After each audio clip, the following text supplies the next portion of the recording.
بسم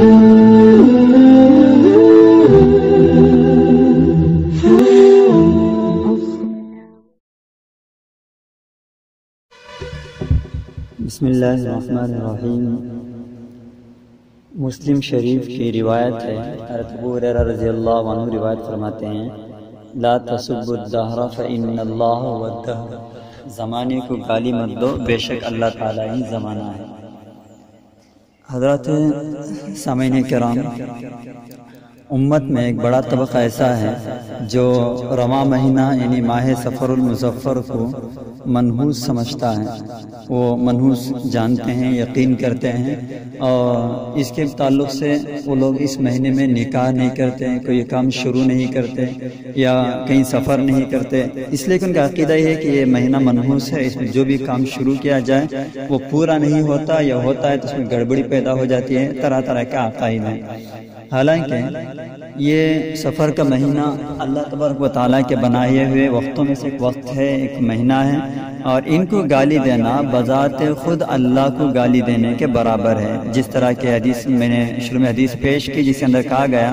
کہ لا تسبوا الدہر، زمانے کو گالی مت دو، بے شک اللہ ہی زمانہ ہے، یعنی اللہ ہی زمانے کا مالک ہے، خالق ہے۔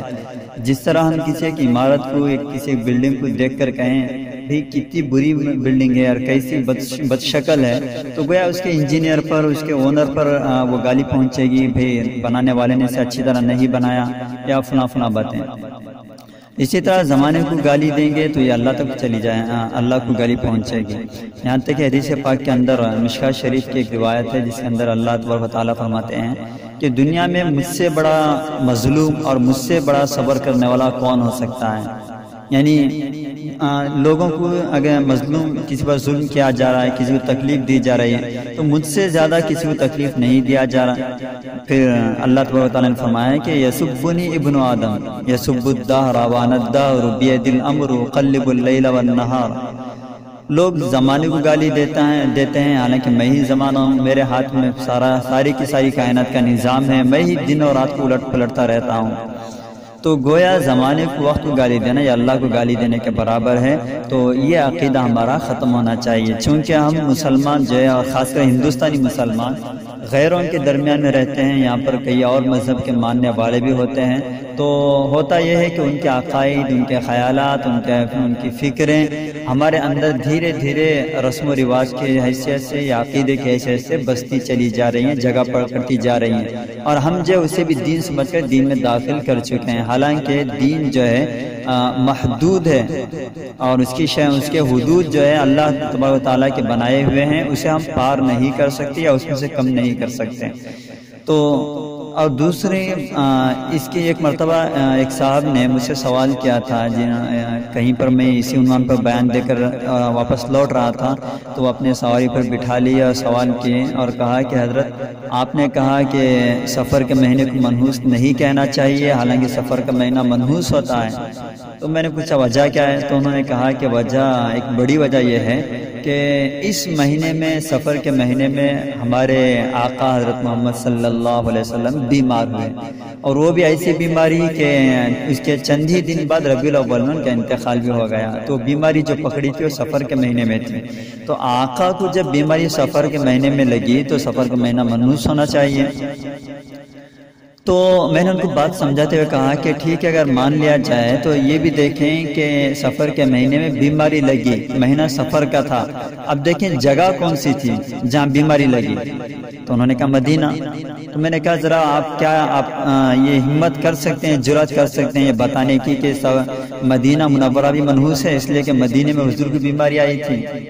تو انہوں نے توبہ کر لیا۔ تو میں نے کہا کہ ٹھیک اسی طرح جس طرح مدینے میں آپ صلی اللہ علیہ وسلم بیمار ہوئے تو مدینہ منحوس نہیں ہوا، ربیع الاول میں انتقال ہوا تو ربیع الاول منحوس نہیں ہوا۔ تو کسی کی بیماری لگ جائے، کوئی پیدا ہو جائے، کوئی انتقال ہو جائے، چاہے کتنی بھی اونچی ہستی ہو، اس سے دنوں میں، ہفتوں میں، مہینوں میں، وقتوں میں کوئی فرق نہیں پڑتا۔ اسی عقیدے کا بطلان کرتے ہوئے اللہ کے نبی صلی اللہ علیہ وسلم کے جب بیٹے حضرت ابراہیم کا انتقال ہوا، اس وقت سورج گرہن ہوا، اور عرب میں کے جاہلوں نے مشہور کر رکھا تھا، جس کی وجہ سے صحابہ میں بھی چیمی گوئیاں تھیں کہ کسی بڑی شخصیت کے انتقال پر سورج گرہن یا چاند گرہن ہوتا ہے آج جو ہے محمد کے بیٹے کا انتقال ہوا تو آج بھی چاند گرہن ہوا، یہ لوگوں کا سورج گرہن ہوا تو لوگوں نے یہ باتیں کرنا شروع کر دیا۔ تو آپ صلی اللہ علیہ وسلم نے تمام لوگوں کو جوڑ کر کہا کہ ایسا کوئی عقیدہ اسلام کے اندر نہیں ہے، چاند اور سورج سب اللہ کے تابع ہیں، اسی کے مطابق چلتے ہیں، کسی آدمی کے، کسی انسان کے، کسی بھی شخصیت کے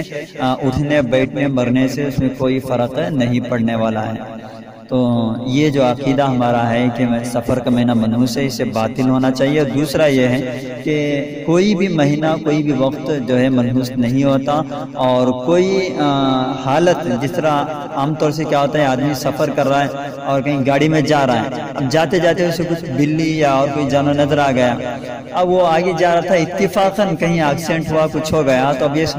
لوگ سمجھتے ہیں بھائی یہ جانے سے پہلے کتا دیکھا تھا، بلی دیکھا تھا، تو بلی کو دیکھنا منحوس ہے، فلاں کو دیکھنا منحوس ہے، اس سے جو ایکسیڈنٹ ہوا، فلاں ہوا۔ یہ باطل عقیدہ اور باطل خیالات ہیں، یہ غیروں کے ہیں۔ ہمارے ہاں تو ہمارا عقیدہ ہے کہ نفع نقصان کا مالک اللہ ہے، اور غیر کیا سمجھتے ہیں، جس سے نفع ہو رہا ہے اسے مالک بنا دیتے ہیں، جس سے نقصان ہو اسے منحوس سمجھ کر چھو کرنے لگتے ہیں۔ تو یہ ہمارا عقیدہ نہیں ہونا چاہیے ہمارے نزدیک۔ ہاں، منحوس ہمارے ہاں ہمارے گناہ کے اعمال ہیں، میں کوئی گناہ کروں تو وہ میرے لیے نحوست ہے، میں نمازیں چھوڑوں تو